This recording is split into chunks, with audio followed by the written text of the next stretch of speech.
J'ai fait un rêve. Un rêve où l'homme ne serait plus jamais perdu. Un rêve que l'on peut même faire sans dormir. Un rêve où l'homme qui cherche la rue Georgette Agut trouve la rue Georgette Agut. Un rêve où l'homme qui cherche un homme trouve un homme. Un rêve accessible à tous.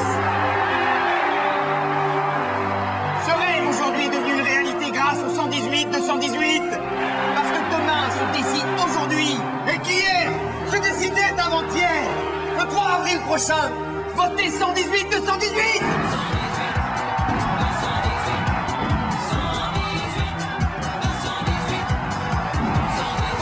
Pour une France qui cherche, pour des renseignements qui trouvent, 118 218.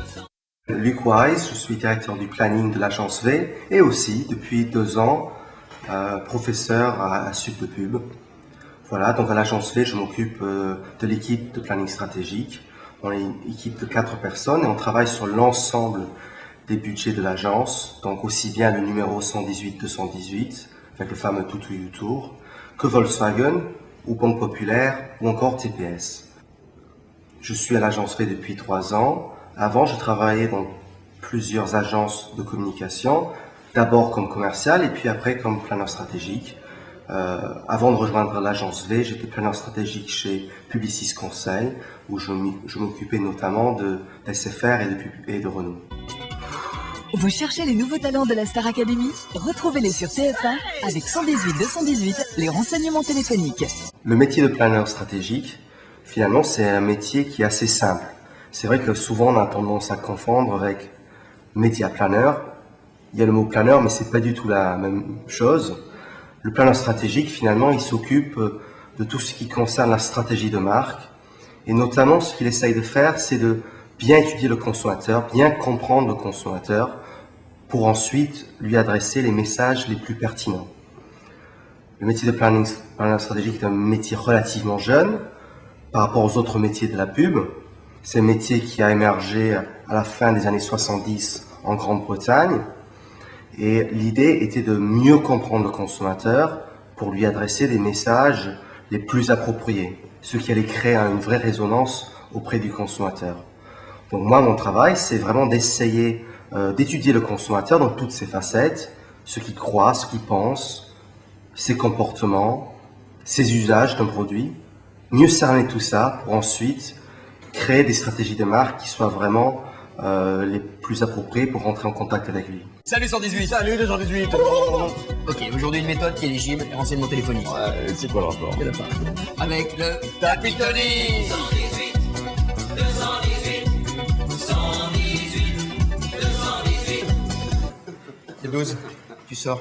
Bah ouais. Alors, une des raisons du succès du 118-218, c'est qu'avant de lancer la campagne, on a fait pas mal d'études consommateurs pour essayer de mieux comprendre quels étaient leur état d'esprit, quelles étaient leurs connaissances, quelles étaient leurs cultures en fait.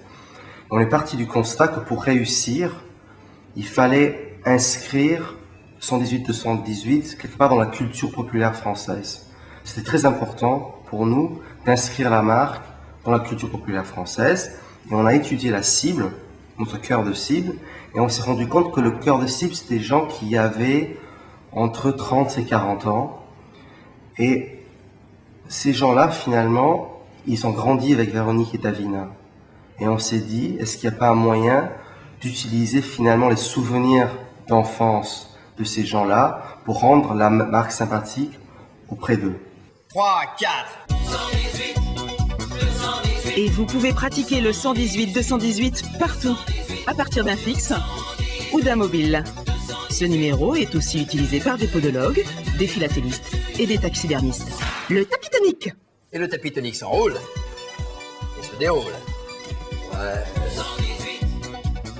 Pour tous vos renseignements téléphoniques, composez le 118 218.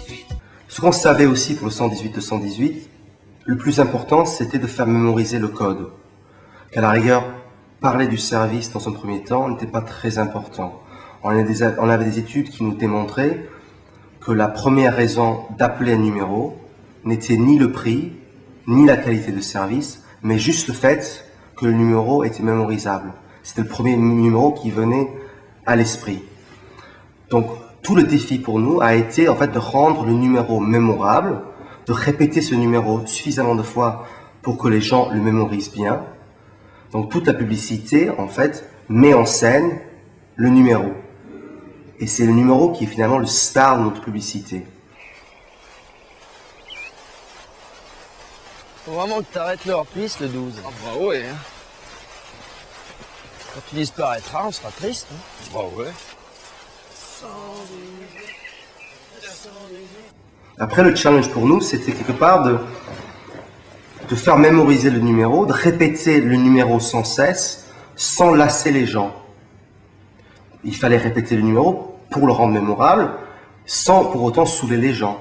Et c'est pour ça qu'on a toujours essayé de divertir les gens à travers des publicités drôles, qui les fassent rire et les fassent sourire. Une façon de faire passer, entre guillemets, le matraquage du numéro, tout en divertissant les gens. C'est pour ça aussi que vous remarquerez que on a fait quelque chose que moi je n'ai jamais fait dans ma carrière. On a produit une 40aine de films en moins d'1 an. Ça a changé très très régulièrement de copie pour toujours divertir les gens, pour toujours les stimuler, sans les lasser. Voilà. En fait, c'est ça. Stress, mal de tête, nous avons la solution. Ouais. Tu vois, c'est ici que les numéros se fixent. Et si on ne fait rien, voilà ce qui se passe. Mal de tête? Ouais. Alors qu'est-ce qu'on fait? Tu ne retiens qu'un. Le 118-218. Et ça marche aussi pour le transit intestinal? Tais-toi. 118 218. Pour tous vos renseignements téléphoniques, d'un fixe ou d'un mobile, composez dès maintenant le 118 218. On a souvent tendance à penser que on est mis dans des cases. Moi, ce que je pense, c'est que même si vous ne trouvez pas le boulot idéal tout de suite, accrochez-vous. L'expérience est toujours utile, on peut toujours trouver des passerelles. Moi, j'ai commencé comme commercial dans une agence, ça m'a beaucoup appris, et c'est ça qui m'a permis, après, ensuite, de devenir planeur stratégique. Et cette expérience, même aujourd'hui, m'est toujours utile dans mon travail. À l'agence, il y a plusieurs très bons créatifs qui ont aussi commencé comme commerciaux. Donc, n'écoutez pas les gens qui disent « Oh là là là là, si vous êtes commercial, vous allez être étiqueté comme commercial. Si vous êtes créatif, vous allez être étiqueté comme créatif. » Pensez à comment cette expérience peut vous être utile et puis cherchez des ponts, des passerelles pour arriver à ce que vous voulez faire. Mais si vous ne trouvez pas ce que vous voulez faire tout de suite, ça arrive. On trouve rarement du premier coup exactement le travail qu'on souhaite. Si vous ne trouvez pas du premier coup, c'est pas grave. Réfléchissez à comment vous pouvez y arriver en passant d'abord par une première expérience pour après construire son CV. C'est très important. Oui, et puis l'autre conseil, c'est de profiter aussi du fait que vous êtes à Sub de Pub pour enchaîner de l'expérience, des stages. C'est l'occasion ou jamais. La plupart des agences de pub sont très contents d'avoir des stagiaires. Vous présentez un rapport qualité-prix absolument phénoménal. Moi-même, j'en profite. Donc, à l'agence, on a pas mal de stagiaires qui viennent de Sub de Pub, à la fois à la création, dans les équipes commerciales et aussi au planning. Donc, il y a des opportunités, saisissez-les. Voilà.